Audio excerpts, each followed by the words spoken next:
Good evening. My name is Doree. Today we're here going to talk about conflict resolution and interpersonal relationship.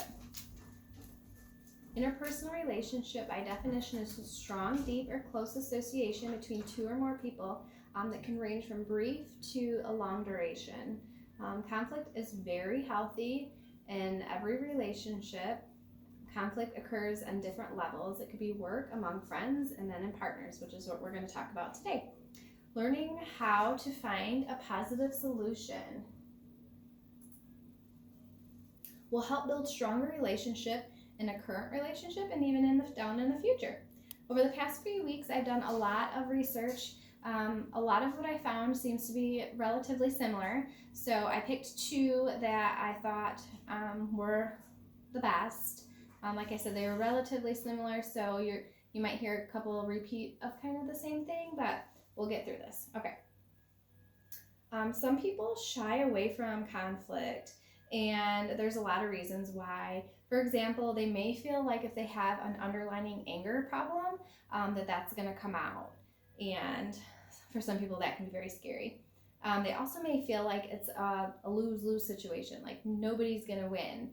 So what's the point of even, addressing it? And in reality, all relationships have conflict, especially healthy ones. And we are human, right? So we cannot get along 100% of the time. That's just never going to happen.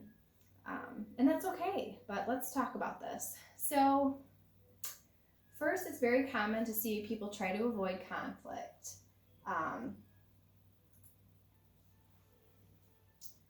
And that's just because some people don't like conflict. They run from it. Unfortunately, the conflict's just going to linger in the background. It's not going to get resolved. It's going to produce more tension down the road.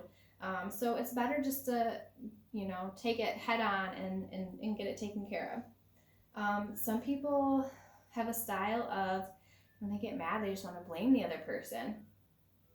That doesn't get you anywhere either. Another thing is they try to use power to influence a win at the other person's expense. They welcome conflict because it allows their competitive impulses to emerge, but they fail to understand that the conflict doesn't get resolved that way.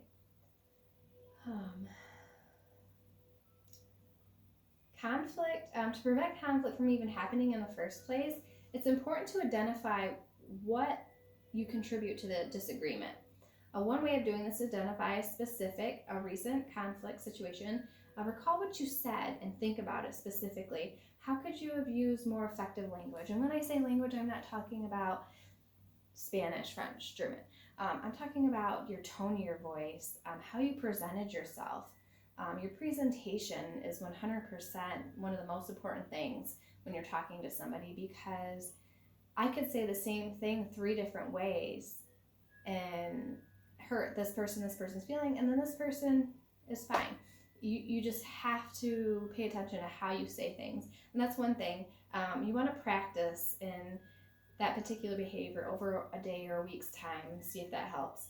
Once you find yourself in a conflict situation with someone, it's important to reduce the emotional charge from the situation so that you and the other person can deal with your differences on a rational level. I don't know about you, but sometimes when I get angry, I have to take myself out of the situation, calm down, get a rational, head, and then go back and talk about it, because yelling at the person, saying hurtful things, that doesn't get you anywhere. You want to sit down, get to the bottom of it, and solve it. Okay, so we're going to talk about some techniques. Diffusing technique is the other person might be super angry, and they're ready, ready to go, ready armed. They're ready to blame you for everything. The best way is to address their anger. And you can simply doing this by agreeing with that person. So an example would be, let's say you were supposed to call somebody and you totally forgot, right? So now they're mad at you. So one thing you could say is, I know I should have called you last night, and you're right. I wish I could be more responsible at times, and I'm really sorry. And then that just basically validates how they feel, and it can move forward to a healthier solution. Empathy. Empathy is a big one. Try to put yourself in, you always hear that, try to put yourself in someone else's shoes. Try to see through their eyes. And there's two